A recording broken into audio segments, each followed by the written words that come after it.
जय हिंद दोस्तों, स्वागत है आप सभी का आपके अपने परिवार द लॉजिकल साइंस में।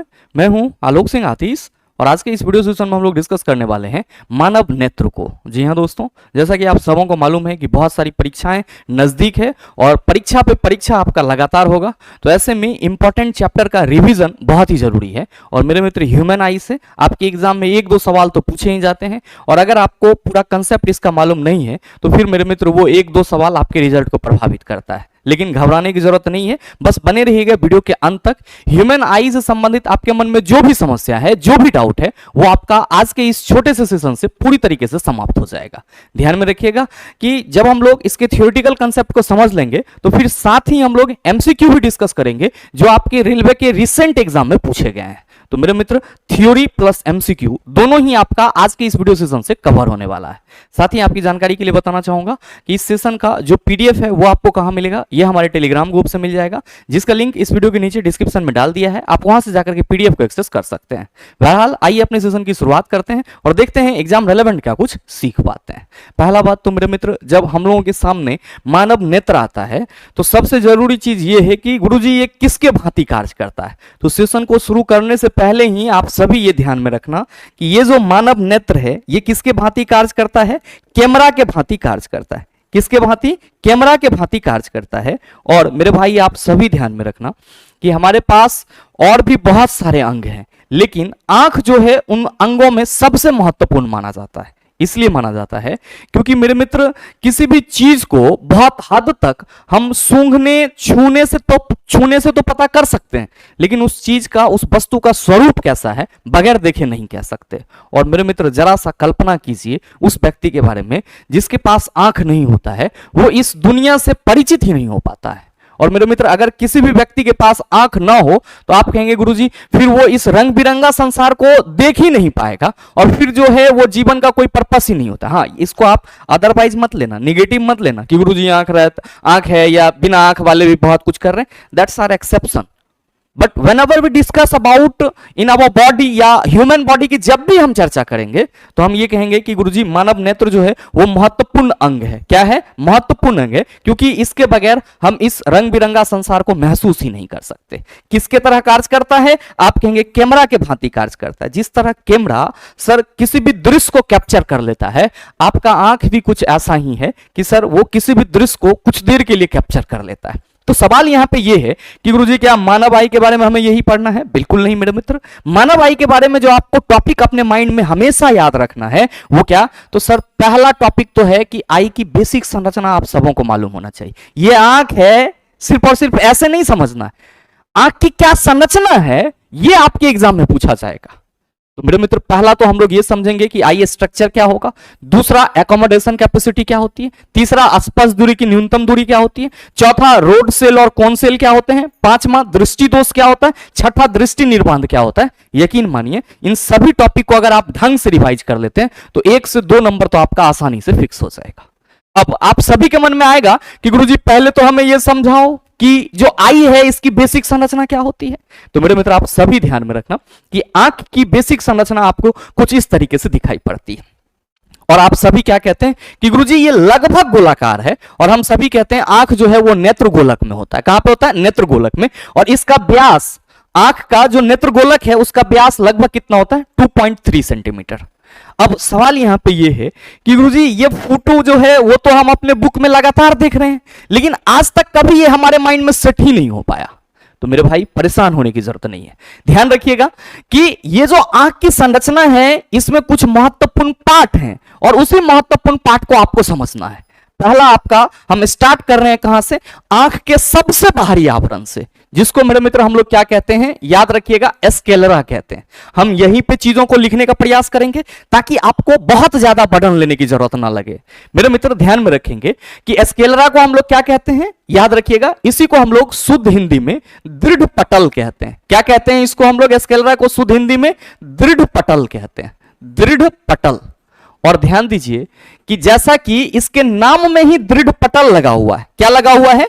दृढ़ पटल। तो आप सभी याद रखना कि ये जो आपका स्क्लेरा है यानी कि दृढ़ पटल है, वो आंख का सबसे बाहरी आवरण होता है। आंख का क्या होता है? सबसे बाहरी आवरण होता है, जो कि क्या होता है सर? कठोर होता है। और मेरे मित्र ये क्या है, आप ये कह सकते हो श्वेत अपारदर्शी झिल्ली। क्या है ये? श्वेत अपारदर्शी झिल्ली। तो मेरे मित्र अगर कभी भी स्क्लेरा की चर्चा की जाएगी तो आप क्या कहेंगे? आंख का बाह्य आवरण, आंख का बाह्य आवरण क्या कहलाता है? आप सभी कहेंगे गुरुजी स्क्लेरा या दृढ़ पटल कहलाएगा। ये क्या है? तो आप सभी कहेंगे गुरुजी ये जो है ये श्वेत अपारदर्शी झिल्ली है, श्वेत अपारदर्शी झिल्ली है।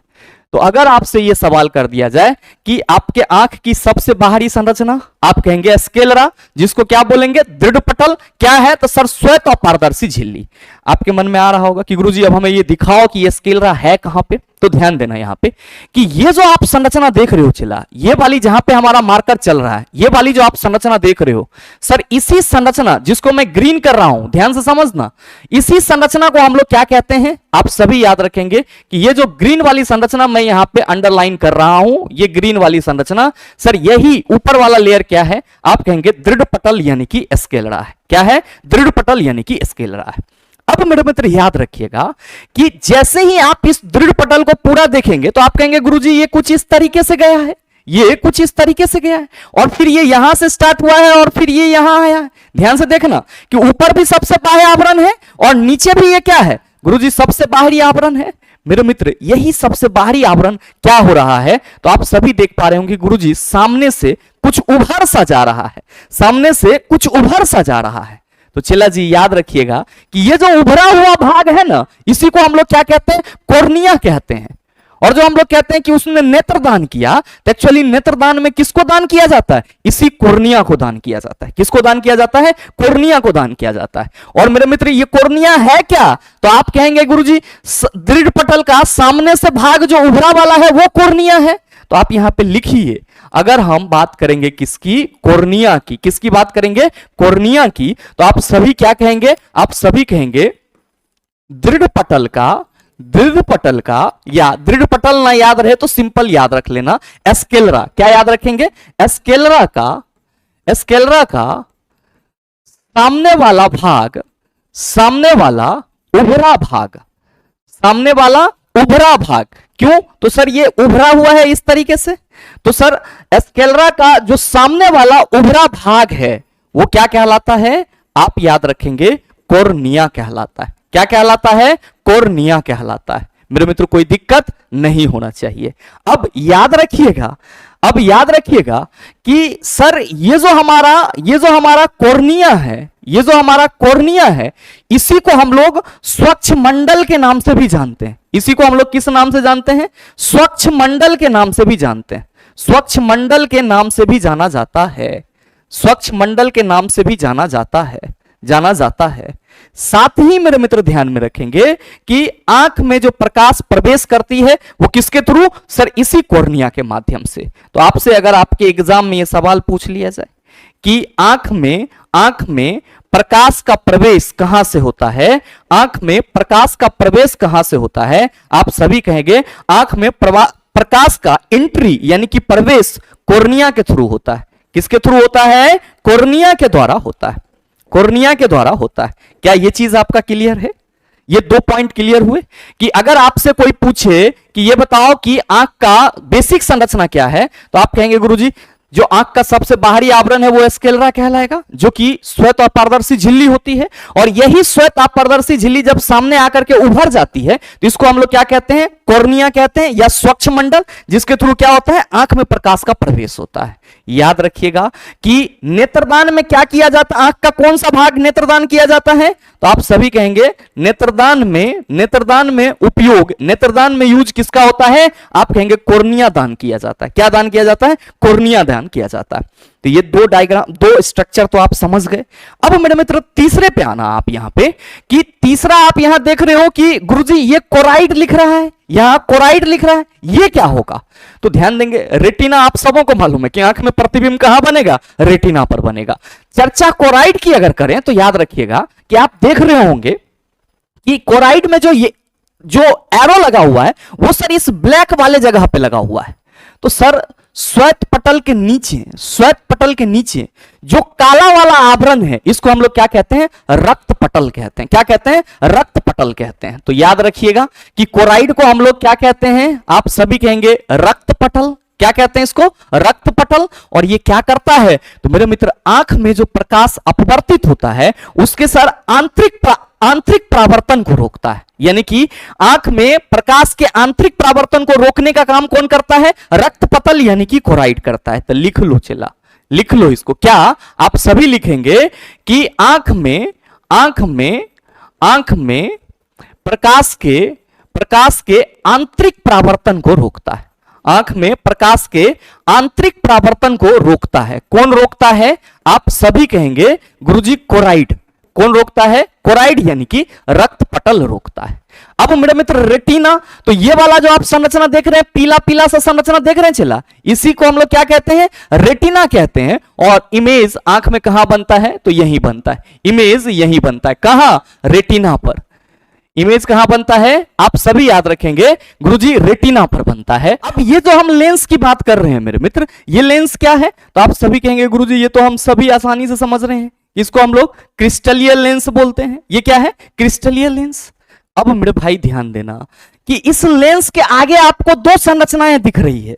इस लेंस के आगे आपको दो संरचनाएं दिख रही है, एक सर ऊपर से ये और एक सर नीचे से ये। और मेरे मित्र इसी को हम लोग क्या कहते हैं? आइरिस यानी कि परितारिका।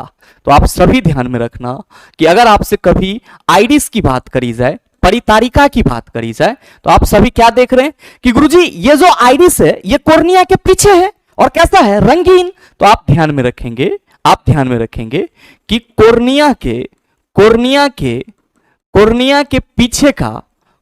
के पीछे का रंगीन पर्दा, कॉर्निया के पीछे का रंगीन पर्दा क्या कहलाता है? आप कहेंगे आइरिस यानी कि परितारिका कहलाता है। और मेरे मित्र याद रखिएगा कि आप देख रहे होंगे कि दोनों ऊपर वाले आइरिस और नीचे वाले आइरिस के बीच में क्या है? एक छेद है। और मेरे मित्र आप सभी ये ध्यान में रखना कि इसी छेद को हम लोग क्या कहते हैं? आप कहेंगे पुतली या फिर मेरे मित्र इसी को हम लोग नेत्र तारा के नाम से जानते हैं। पुतली या फिर नेत्र तारा के नाम से जानते हैं। तो ये चीज भी आप सभी ध्यान में रखिएगा। अब आप सभी कहेंगे कि गुरुजी ये जो आइरिस है इसका काम क्या होता है? तो याद रखिएगा कि आइरिस के बीचों बीच जो छेद है उसको पुतली कह रहे हैं। और जब आप ज्यादा प्रकाश में जाते हैं तो आपका जो आंख है वो अचानक से बंद हो जाता है। जब आप धीमा प्रकाश में आते हैं तो वो धीरे धीरे खुलता है। तो आप कहते हो गुरुजी ज्यादा रोशनी में जाने पर आंख का अपने बंद हो जाना, कम रोशनी पे आने के बाद नॉर्मल हो जाना, ये सब खेल किसका? पुतली का। अब इसको कौन कंट्रोल कर रहा है? तो गुरुजी आइरिस के बीच का छेद है। तो याद रखिएगा, आप सभी याद रखेंगे आप सभी कि पुतली के साइज का नियंत्रण कौन करता है? आप सभी कहेंगे परितारिका। परितारिका के द्वारा क्या होता है? पुतली के साइज का नियंत्रण होता है। क्या होता है? नियंत्रण होता है। अब मेरे मित्र याद रखिएगा कि ये पुतली क्या करता है? तो सर आंख में प्रकाश कितना जाएगा उसको नियंत्रित करता है। इसीलिए तो ज्यादा प्रकाश में आपकी आंख स्वतः बंद हो जाती है। तो मेरे मित्र आपके एग्जाम में सवाल पूछा जाता है कि जो पुतली है, जो आपका पुतली है, जिसको हम लोग क्या कहते हैं? नेत्र तारा। पुतली को क्या कहते हैं? नेत्र तारा। ये क्या करता है? तो आप सभी याद रखेंगे आंख में जा रही प्रकाश को नियंत्रित करती है। आंख में जा रही प्रकाश को क्या करती है? नियंत्रित करती है। कोई दिक्कत नहीं होना चाहिए। अब मेरे मित्र आप सभी ध्यान में रखना कि यहां पे इस आइरिस और पिपल के अलावे आप सभी क्या देख रहे हैं कि गुरुजी जो लेंस है हमारा, ये इस तरह के एक मसल से लटका हुआ है, ऊपर से भी और नीचे से भी। मेरे मित्र इसको हम लोग सस्पेंसरी लिगामेंट कहते हैं, जिसको मेरे मित्र क्या बोला जाता है? सिलियरी मसल्स, या हम लोग इसको सिलियरी मांसपेशी भी कहते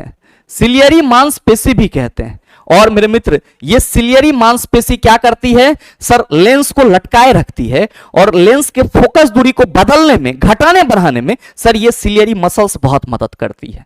अगर किसी भी व्यक्ति का सर ओल्ड एज होने में सिलियरी मसल्स की लचक कम हो जाती है, सस्पेंसरी लिगामेंट्स की लचक कम हो जाती है, तो मेरे मित्र हम लोग क्या कहते हैं कि व्यक्ति ना तो दूर की वस्तु को सही से देख पाता है और ना ही नजदीक की वस्तु को सही से देख पाता है। तो आप सभी ये ध्यान में रखेंगे कि आंख में नेत्र किससे लटका हुआ रहता है? सिलियरी मसल से लटका हुआ रहता है। अब ध्यान दीजिएगा कि कॉर्निया और नेत्र लेंस के बीच में एक द्रव मिलता है जिसको हम लोग क्या कहते हैं? एक्वस ह्यूमर कहते हैं। क्या कहते हैं? Aqueous humour. और लेंस के पीछे भी एक द्रव होता है जिसको हम लोग क्या कहते हैं? सर विटोरियस ह्यूमर कहते हैं। तो मेरे मित्र आप सभी ध्यान में रखना कि कॉर्निया और लेंस के बीच जो द्रव है इसको नेत्रोद बोला जाता है और विटेरियस ह्यूमर को कचाब द्रव बोला जाता है, और दोनों का अपवर्तनांक कितना होता है? 1.336 होता है। तो ये बात आप सभी मेंशन कर लेंगे कि जो आपका नेत्रोद है वो कहां होगा? तो आप कहेंगे कॉर्निया एवं नेत्र लेंस। सिंपल लिख दें लेंस। कॉर्निया एवं लेंस के बीच पाए जाने वाला द्रव। ठीक, अपवर्तनांक कितना चला? आप याद रखना 1.336। कितना होगा? 1.336। अब ध्यान देंगे कि कचाब द्रव की बात करेंगे। कचाब द्रव की तो आप सभी याद रखेंगे लेंस के पीछे का फ्लूइड, लेंस के पीछे का द्रव क्या कहलाएगा? आप कहेंगे कचाब द्रव, और इसका अपवर्तनांक कितना होगा? 1.336। तो ये बात आप सभी ध्यान में रखना। आपके एग्जाम में सवाल पूछा जाता है कि कॉर्निया एवं नेत्र लेंस के बीच निम्नलिखित में से कौन सा द्रव मौजूद होता है? आप सभी कहेंगे गुरुजी एक्वस ह्यूमर, जिसको नेत्रोद बोला जाता है। और कॉर्निया और लेंस और रेटिना के बीच में, लेंस के पीछे तो आप कहेंगे गुरुजी विटोरियस, यानी कि कचाब द्रव भरा हुआ रहता है। अब ध्यान दीजिएगा यहां पे कि ये जो आप देख रहे हैं ये क्या है मेरे मित्र? ये ऑप्टिक नर्व है, और यहां पे जो प्रतिबिंब रेटिना पर बनता है उसका सिग्नल हमारे माइंड में जाता है। और मेरे मित्र ये जो आप फोबिया यहां पे देख रहे हैं इसको हम लोग क्या कहते हैं? पित्त बिंदु कहते हैं। हिंदी में पित्त बिंदु कहते हैं या पीला बिंदु भी कहते हैं। इसी को हम लोग दूसरे नाम में येलो स्पॉट के नाम से भी जानते हैं। किस नाम से? येलो स्पॉट के नाम से भी जानते हैं। और याद रखिएगा कि रेटिना के बीच में रेटिना के बीचों बीच वह बिंदु जहां पे प्रतिबिंब सबसे स्पष्ट रूप में दिखाई पड़ती है उसी को फोबिया या येलो स्पॉट या फिर पित्त बिंदु कहते हैं। आप देख रहे हैं कि ये हमारा रेटिना है और इसके बीच में मेरे मित्र ये जो आपको यहां पे एक बिंदु नजर आ रहा है इसी को हम लोग क्या कहते हैं? पित्त बिंदु। तो याद रखेंगे रेटिना के बीचों बीच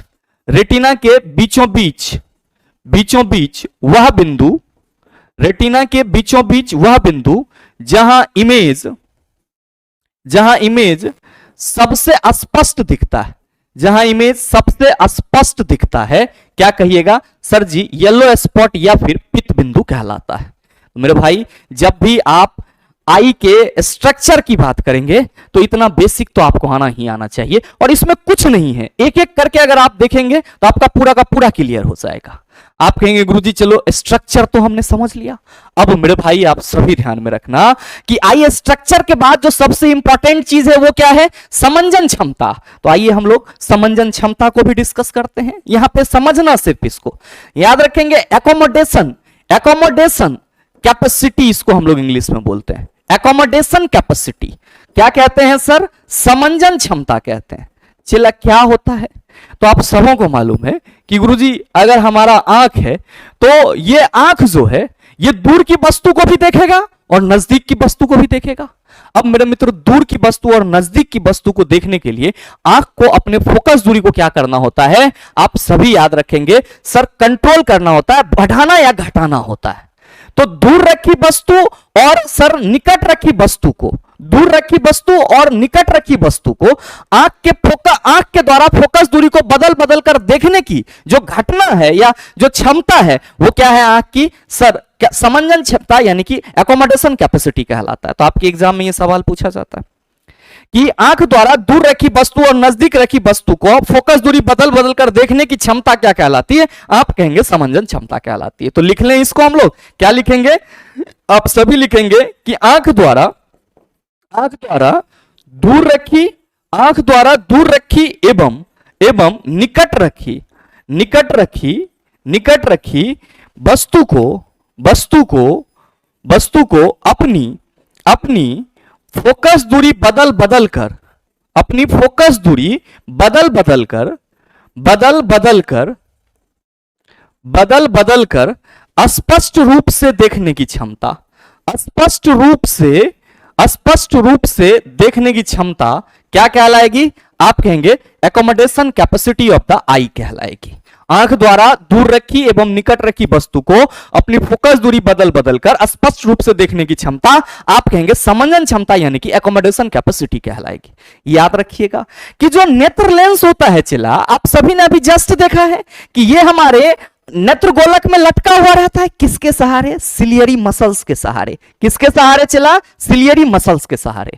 तो मेरे मित्र आप सभी ये ध्यान में रखेंगे कि ये जो सिलियरी मसल्स के सहारे लटका हुआ है, तो यही सिलियरी मसल्स क्या करती है? तो सर जो नेत्र लेंस की लचक होती है उसको घटाती बढ़ाती है, जिससे मेरे मित्र लेंस की जो फोकस दूरी होती है वो बढ़ती घटती है और वस्तु आंख जो है वो किसी भी वस्तु को स्पष्ट रूप से देख पाती है। तो जब भी एकोमोडेशन कैपेसिटी की बात की जाएगी, आप क्या कहेंगे? आंख द्वारा किसी भी वस्तु को स्पष्ट रूप से देखने के लिए अपने फोकस दूरी को घटाने और बढ़ाने की जो क्षमता होती है, आप कहेंगे समंजन क्षमता कहलाती है। नेक्स्ट मेरे भाई ध्यान में रखना कि तीसरा टॉपिक आपका क्या है? स्पष्ट दूरी की न्यूनतम दूरी। बहुत सारे छात्र यहां पे कंफ्यूज हो जाते हैं, जबकि आपको कंफ्यूज होने की जरूरत नहीं। स्पष्ट दूरी की न्यूनतम दूरी मतलब आप ये कह सकते हो कि वो न्यूनतम दूरी कौन सा है जहां पे हमारी आंख किसी भी चीज को सही सही देख पाती है। आप कहेंगे गुरुजी इतना इसमें हवा बनाने की जरूरत नहीं है, 25 सेंटीमीटर होती है। बिल्कुल सही है, लेकिन अगर आपसे पूछ दे कि आंख की दूर बिंदु क्या हो सकती है, what are the far point of the eye, तब आप क्या कहेंगे? हमारी नंगी आंख जहां तक वस्तु को देख पाती है वो क्या होगा? आप कहिएगा गुरुजी फार पॉइंट होगा, यानी कि आंख के लिए दूर बिंदु होगा। तो सिर्फ याद क्या रखना है? याद क्या रखना है? स्पष्ट दूरी की न्यूनतम दूरी। तो आप सभी याद रखेंगे, स्टार मार्क देकर के लिख लो। चला यहां पे लिख लो क्या कि स्पष्ट दृष्टि की न्यूनतम दूरी, स्पष्ट दृष्टि की न्यूनतम दूरी, स्पष्ट दृष्टि की न्यूनतम दूरी आप क्या कहिएगा? गुरुजी 25 सेंटीमीटर। क्या होगा? 25 सेंटीमीटर। और एक स्वस्थ आंख बिना किसी चश्मा के मेरे मित्र स्पष्ट रूप से जहां तक देख पाएगी वो उस आंख के लिए क्या होगा? आप सभी कहेंगे गुरुजी फार पॉइंट यानी कि दूर बिंदु होगी, या आप कह सकते हो फार पॉइंट होगी। नेक्स्ट आपके मन में आएगा कि गुरुजी ये रोड और कॉन सेल के बारे में भी आपने बोला था चर्चा करेंगे। बिल्कुल करेंगे। याद रखिएगा कि जब हम लोग आंख के बारे में सभी चीजों को समझ लेते हैं, उसकी संरचना को, साथ ही साथ जो एकोमोडेशन कैपेसिटी है, स्पष्ट दृष्टि की न्यूनतम दूरी है, तब यहां पे एक चीज समझना बहुत ही जरूरी हो जाता है। क्या? तो सर जो हमारा रेटिना है, आप सभी ने देखा कि यहां पे क्या होता है? इमेज फॉर्म होता है, यानी कि वस्तु का प्रतिबिंब बनता है। और मेरे मित्र आपको यह ध्यान में रखना होगा कि इस रेटिना में दो प्रकार के लाइट सेंसिटिव सेल होते हैं। दो प्रकार के क्या होते हैं? सर फोटो रिसेप्टर सेल होते हैं। और मेरे मित्र रेटिना में जो दोनों प्रकार के फोटो रिसेप्टर सेल होते हैं उसको हम लोग क्या बोलते हैं? Cone cell. याद रखिएगा, शंकु कोशिका बोलते हैं। क्या बोलते हैं? शंकु कोशिका बोलते हैं। और मेरे मित्र दूसरा आपका क्या होता है? रॉड सेल, जिसको हम लोग क्या बोलते हैं? क्षर कोशिका बोलते हैं। क्या बोलते हैं? क्षर कोशिका। अब आपके एग्जाम में यह सवाल पूछा जाता है, क्या पूछा जाता है कि शंकु कोशिका किसके लिए रिस्पॉन्सिबल होती है? तो याद रखेंगे शंकु कोशिका कब एक्टिव होगा? तो आप सभी याद रखेंगे ये ब्राइट लाइट के लिए रिस्पॉन्सिबल होता है। किसके लिए? ब्राइट लाइट बोले तो चमकीला प्रकाश। चमकीला प्रकाश में आपका कौन काम करता है? आप सभी कहेंगे गुरुजी जो शंकु कोशिका है वो काम करता है। और मेरे मित्र जो रॉड सेल है, आप सभी याद रखेंगे कि रॉड सेल क्या होता है? तो आप कहेंगे गुरुजी अंधेरा में जो एक्टिव होता है उसको हम लोग क्या कहते हैं? सर रॉड सेल कहते हैं। बेसिकली हम लोग कहते हैं कि गुरुजी रॉड सेल डीम लाइट के लिए रिस्पॉन्सिबल होता है, जबकि जो आपका कोन सेल है वो किसके लिए रिस्पॉन्सिबल होता है? सर ब्राइट लाइट के लिए रिस्पॉन्सिबल होता है। अच्छा ये बताओ कि उल्लू रात में भी देखता है चिला? तो उल्लू रात में देखता है किस लिए? क्योंकि उल्लू में रॉड सेल मौजूद होता है। हम लोग रात में अंधेरे में किसी चीज को देख पाएंगे? आप कहेंगे बिल्कुल नहीं। तो मेरे मित्र, हम लोग के आंख में जो कौन सेल होता है वो किसके लिए होता है? ब्राइट लाइट के लिए रिस्पॉन्सिबल होता है। ये न सिर्फ ब्राइट लाइट और डिम लाइट के लिए रिस्पॉन्सिबल है, बल्कि आपके आंख के द्वारा जो रंग की पहचान की जाती है वो भी सर इसी कोन सेल और रोड सेल के द्वारा होता है। तो आप सभी से अगर कभी सवाल पूछा जाए कि रेटिना में किस प्रकार के दो सेल पाए जाते हैं, आप कहेंगे कौन सेल और रॉड सेल। कौन ब्राइट लाइट के लिए रिस्पॉन्सिबल होगा और जो रॉड सेल है वो डिम लाइट के लिए होगा। अब मेरे मित्र आप सभी ध्यान देना कि आपका अगला टॉपिक क्या है। अगला टॉपिक है दृष्टि दोष, defect of vision. Defect of vision, अच्छा नाम से ही स्पष्ट है चला कि अगर हम दृष्टि दोष की बात कर रहे हैं तो आप सभी कहेंगे आंख में कोनो न कोनो दिक्कत होगा, आंख में कोनो न कोनो दिक्कत होगा। अब याद रखिएगा कि इस डिफेक्ट ऑफ विजन, दृष्टि दोष से आपके एग्जाम में कई सवाल पूछे जाते हैं। आपके एग्जाम में कई सवाल पूछे जाते हैं और हमारे बहुत सारे मित्र तो परेशान रहते हैं कि निकट दृष्टि दोष, दूर दृष्टि दोष, कुछ नहीं है चला एकरा में। पहले तो आपको यह समझना है कि यह डिफेक्ट ऑफ विजन है क्या। मेरे मित्र, हम अभी ठीक ठाक हैं, हम नहीं, हमारा आंख अभी ठीक ठाक है, तो बिना चश्मा के हमको पढ़ाते हुए देख रहे हो। कभी कभार अगर आपने देखा भी होगा तो मेरे मित्र वो आंख में कुछ थोड़ा बहुत मतलब अस्थाई इशू आया होगा। लेकिन आज के समय में क्या हो रहा है चला कि छोटा छोटा बच्चा को चश्मा लग जा रहा है, मतलब उसके आंख में खराबी आ जा रहा है। तो हम सिंपल सा शब्दों में ये कह सकते हैं कि अगर आंख में खराबी होगी तो क्या होगी। मेरे मित्र, आंख का काम है किसी भी वस्तु को देखना, दूर में रखी वस्तु या निकट रखी वस्तु। अगर आंख हमारा ठीक है तो हम सही से देख पाएंगे, माथा दर्द वगैरह नहीं होना चाहिए। लेकिन मेरे मित्र क्या होता है कि विटामिन ए की कमी से या फिर किसी और अन्य कारण से जब हमारी आंख दूर रखी वस्तु या निकट रखी वस्तु को स्पष्ट रूप से नहीं देख पाती है, या फिर जब हमारा आंख किसी स्पेशल रंग को पहचान नहीं कर पाती है, जब हमारा आंख किसी वस्तु को क्षैतिज या ऊर्ध्वाधर रूप से नहीं देख पाती है, तब हम कहते हैं कि आंख में गड़बड़ी हो गया, अब एकरा ले चलो डॉक्टर के पास। तो मेरे मित्र, आप सिंपल ये कह सकते हो कि किसी भी व्यक्ति के द्वारा दूर रखी वस्तु या निकट रखी वस्तु को स्पष्ट रूप से ना देखना, वस्तु को ऊर्ध्वाधर और क्षैतिज रूप से स्पष्ट रूप से ना देखना, रंग में पहचान होना, that's all are the example of defect of vision. ये सब के सब क्या होंगे सर? दृष्टि दोष के उदाहरण होंगे। और याद रखिएगा कि दृष्टि दोष जिससे संबंधित आपके एग्जाम में सवाल पूछे जाते हैं उसमें पहला है आपका निकट दृष्टि दोष। निकट दृष्टि दोष, निकट दृष्टि दोष। अब सब में दृष्टि दोष नहीं लिखेंगे, अब यहां हम दूर दृष्टि दोष लिख देंगे तो आप समझ जाइएगा, दूर लिख देते दूर दृष्टि दोष। अब फिर क्या होगा? जरा दूरदर्शिता, जरा दूरदर्शिता, इसी को हम लोग इंग्लिश में क्या कहते हैं? प्रेसबायोपिया। उसके बाद क्या होगा? आप सभी याद रखेंगे एस्टिग्मेटिज्म। क्या होगा? एस्टिग्मेटिज्म। और मेरे मित्र क्या होगा? Colour blindness. क्या होगा? Colour blindness, colour blindness. अच्छा, इसके अलावा भी होता है मोतियाबिंद, कैटरेक्ट भी होता है। तो हम सिंपल यहां पे बात कर लेते हैं किसकी? कलर ब्लाइंडनेस की। पहले ओहो, बोर्ड अपडेट मांग रहा है चला। जरा दूरदर्शिता के बाद याद रखिएगा एस्टिग्मेटिज्म, एस्टिग्मेटिज्म, और उसके बाद आपका कौन होगा? तो colour blindness, colour blindness, colour blindness. अब ध्यान देना कि निकट दृष्टि दोष को हम लोग इंग्लिश में मायोपिया कहते हैं और दूर दृष्टि दोष को हम लोग इंग्लिश में हाइपरमेट्रोपिया कहते हैं, हाइपरमेट्रोपिया कहते हैं। अब पहले इसको समझ लो कि होता क्या है, बहुत ही बेसिक सा चीज है। निकट दृष्टि दोष में क्या होगा? निकट दृष्टि दोष नाम से लग रहा है कि व्यक्ति जो है निकट की वस्तु को नहीं देख पाएगा, लेकिन मेरे मित्र इसका उल्टा होता है। निकट दृष्टि दोष से व्यक्ति पीड़ित है तो वो निकट की वस्तु को स्पष्ट रूप से देखेगा लेकिन दूर की वस्तु को नहीं देख पाएगा, ये याद रखिएगा।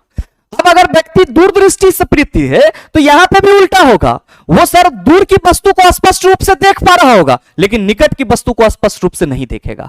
तो निकट दृष्टि दोष का मतलब क्या हुआ कि वस्तु निकट की, व्यक्ति निकट की वस्तु को साफ साफ देखेगी लेकिन दूर की वस्तु को साफ साफ नहीं देखेगी। दूर दृष्टि दोष का मतलब क्या हुआ कि सर वस्तु जो है वो दूर की वस्तु को साफ साफ देख रही है लेकिन निकट की वस्तु को साफ साफ नहीं देख रही है, जस्ट इसका उल्टा होता है।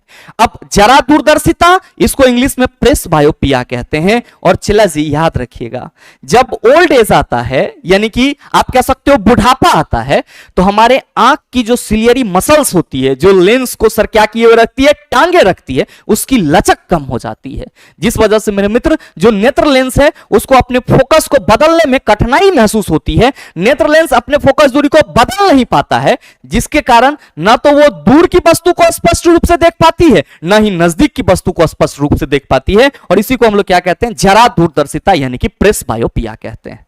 नेक्स्ट है आपका एस्टिग्मेटिज्म। इसमें व्यक्ति किसी ऊर्ध्वाधर और क्षैतिज रूप से रखी वस्तु को साफ साफ नहीं देख पाती है।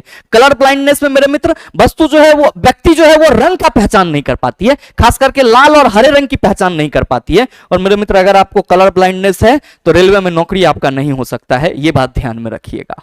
आप कहेंगे गुरुजी इस निकट दृष्टि दोष, दूर दृष्टि दोष, जरा दूरदर्शिता को ठीक कैसे किया जाएगा, इसके और क्या कारण हो सकते हैं? परेशान नहीं होना है, बस इतना ही याद रख लेना, इतना ही याद रख लेना है। चिला याद करेंगे जब भी हम निकट दृष्टि दोष की, किसकी बात करेंगे, निकट दृष्टि दोष की, तो हमने बताया कि इसमें जो है वो व्यक्ति निकट की वस्तु को साफ साफ देखेगा, दूर की वस्तु को साफ साफ नहीं देख पाएगा। तो इसके कारण मेनली क्या होते हैं कि लेंस की जो गोलाई होती है वो बढ़ जाती है, जिस वजह से लेंस का फोकस कम हो जाता है। और आपको मालूम है कि लेंस की क्षमता फोकस दूरी के व्युत्क्रमानुपाती होती है, मतलब फोकस बढ़ेगा तो पावर घट जाएगा, अब फोकस कमेगा तो पावर बढ़ जाएगा। चला यहां पे सर लेंस की गोलाई जब बढ़ रही है तो फोकस क्या हो जा रहा है, कम, तो आप कहिएगा गुरुजी इसका पावर जो है वो ऑटोमेटिकली बढ़ जाएगा, यानी कि लेंस का जो फोक्सीकरण का क्षमता होगा वो बढ़ जाएगा। और चला यह फोक्सीकरण की क्षमता बढ़ने के चलते क्या होता है, तो सर जो प्रतिबिंब रेटिना पे बनना चाहिए वो प्रतिबिंब रेटिना पर ना बन के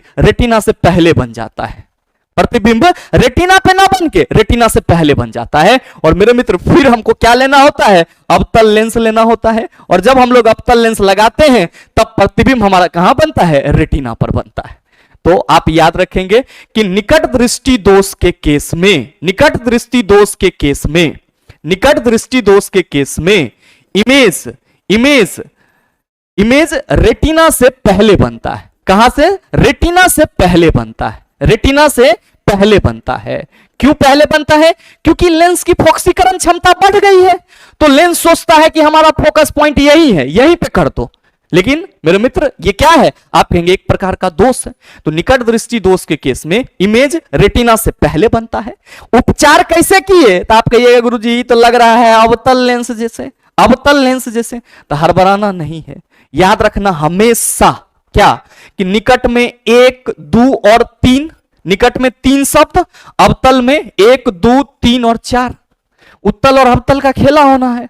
निकट में कहेंगे गुरुजी ने बताया 1, 2, 3 शब्द हैं, तो 3 के बाद क्या आएगा, आप कहिएगा 1, 2, 3 और 4, यानी कि 4 शब्द वाला लेंस अवतल लेंस है। तो निकट दृष्टि दोष को ठीक करने के लिए अवतल लेंस का इस्तेमाल किया जाता है। कारण आप सभी समझ गए हैं, सब प्रतिबिंब कहां बनेगा, रेटिना से पहले, इतना ही याद रखना है, काम तमाम है। चिल्ला नेक्स्ट याद रखना दूरदृष्टि दोष की बात करेंगे।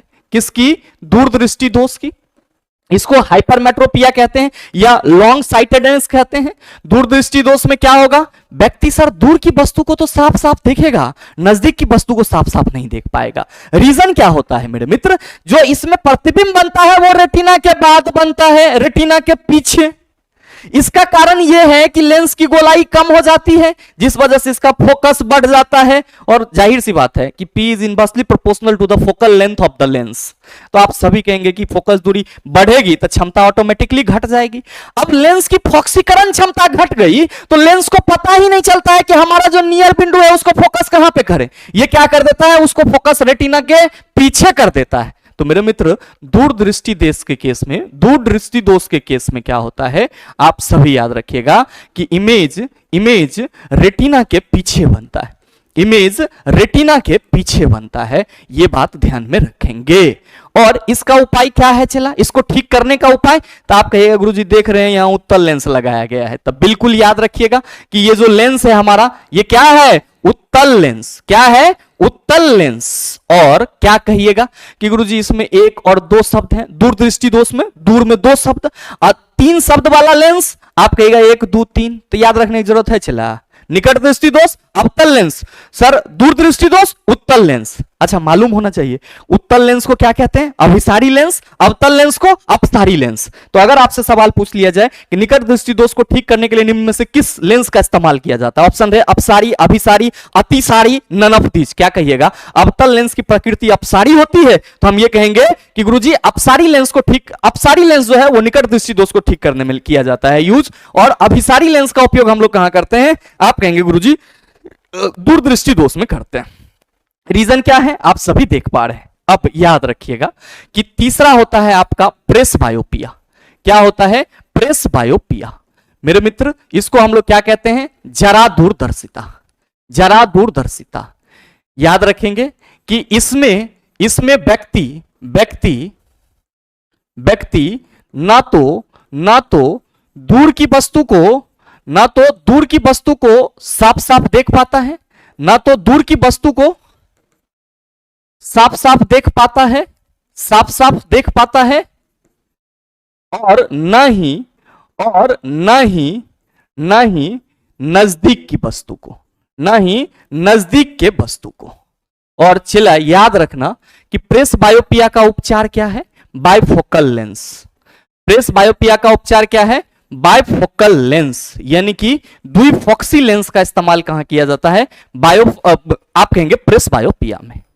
एस्टिग्मेटिज्म में क्या होगा? एस्टिग्मेटिज्म में क्या होगा? याद रखिएगा कि इसमें व्यक्ति को वस्तु को ऊर्ध्वाधर एवं क्षैतिज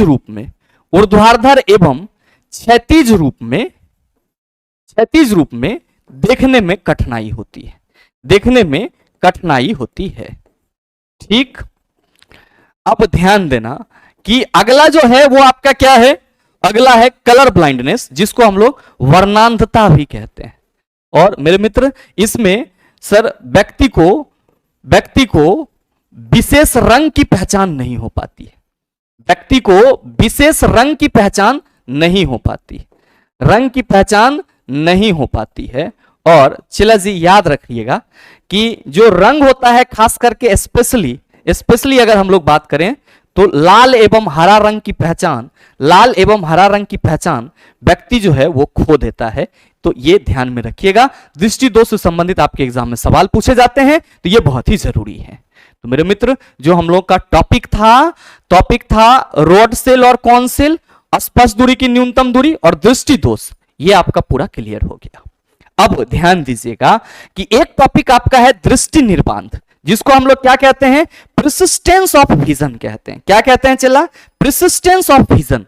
तो आप सभी ध्यान में रखेंगे कि जब भी आप किसी भी चीज को देखते हैं तो उस चीज का इमेज आपके माइंड में कुछ देर तक रहता है। साइंटिफिकली किसी भी चीज को अगर हम एक बार देखते हैं तो उस चीज का इमेज हमारे दिमाग में सर सेकंड के 16वें हिस्से तक रहता है। और मेरे मित्र जो हमारे दिमाग में वो चीज हमारे सामने से हट जाने के बाद भी उसका प्रतिबिंब बना हुआ रहता है, इसी को हम लोग दृष्टि निर्माण यानी कि प्रिसिस्टेंस ऑफ विजन कहते हैं। और याद रखिएगा, आप सभी याद रखिएगा कि दृष्टि निर्बांध का वैल्यू कितना होता है?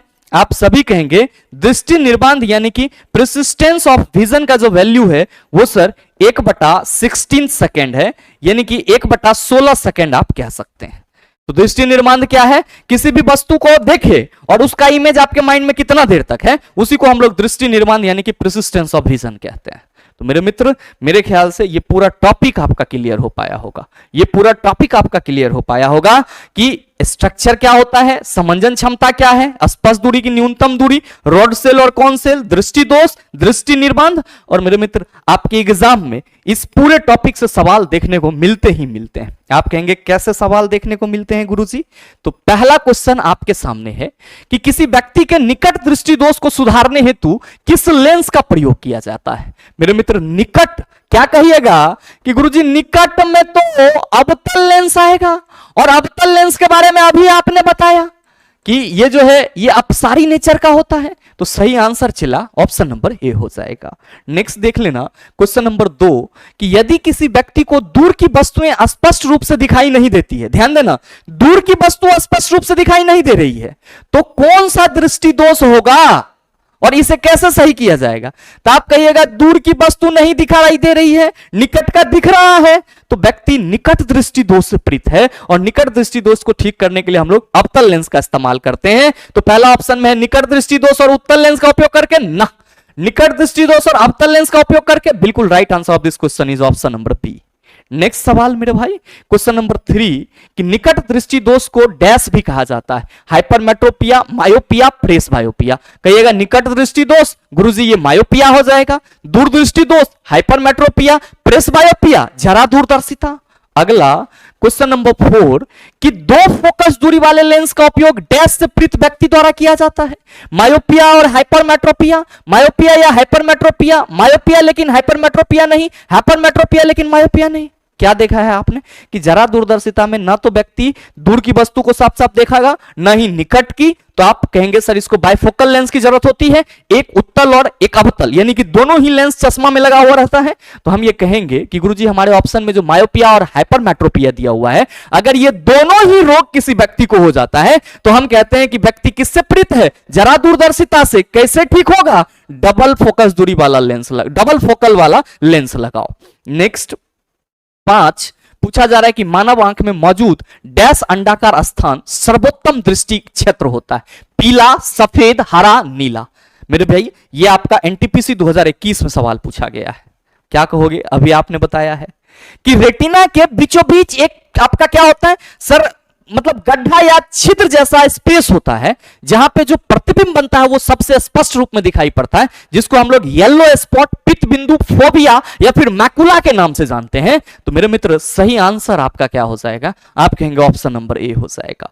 नेक्स्ट सवाल क्वेश्चन नंबर 6 की आंख की फोकस दूरी को समायोजित कर निकट और दूर की वस्तु पर ध्यान केंद्रित करने की क्षमता को आंख की डैश कहा जाता है। मेरे भाई इस क्वेश्चन का आंसर आप सभी नीचे कमेंट करके जरूर बताना, आपके कमेंट का इंतजार रहेगा, क्योंकि मैंने बड़े शिद्दत से आपको समझाया है, तो मुझे नहीं लगता है कि आपको इसमें कोई दिक्कत होगा। अगला और लास्ट कि प्रकाश आंख में डैश से प्रवेश करती है, आंख में किससे प्रवेश करती है? क्या कहिएगा कि गुरुजी आंख में कॉर्निया के थ्रू प्रवेश करती है। सिलियरी मसल्स नेत्र लेंस को फोकस दूरी बदलने में मदद करता है, परितारिका पुतली के साइज को कंट्रोल करता है, और लेंस तो आप कहेंगे गुरुजी इसी के द्वारा तो इमेज बनता है। तो अगर आपको ह्यूमन आई के बारे में इतना सा कंसेप्ट मालूम है तो यकीन मानिए आपके रेलवे के किसी भी एग्जाम में जो भी सवाल पूछे जाएंगे आप उसका जवाब 100% दे सकते हैं। और मेरे मित्र उम्मीद करते हैं कि वीडियो आप सबों को अच्छा लगा होगा। अगर आपको अच्छा लगा तो वीडियो को लाइक कीजिएगा, ज्यादा से ज्यादा अपने दोस्तों के साथ शेयर कीजिएगा, और अगर आप चैनल पर नए हैं तो सब्सक्राइब करके बेल आइकन दबा लीजिएगा, ताकि इस तरह के एग्जाम रेलेवेंट वीडियो का नोटिफिकेशन सबसे पहले आपके पास पहुंचे और आप उसको सबसे पहले देख पाओ। मिलते हैं फिर अगले सेशन में, तब तक के लिए best of luck, thank you, have a nice day.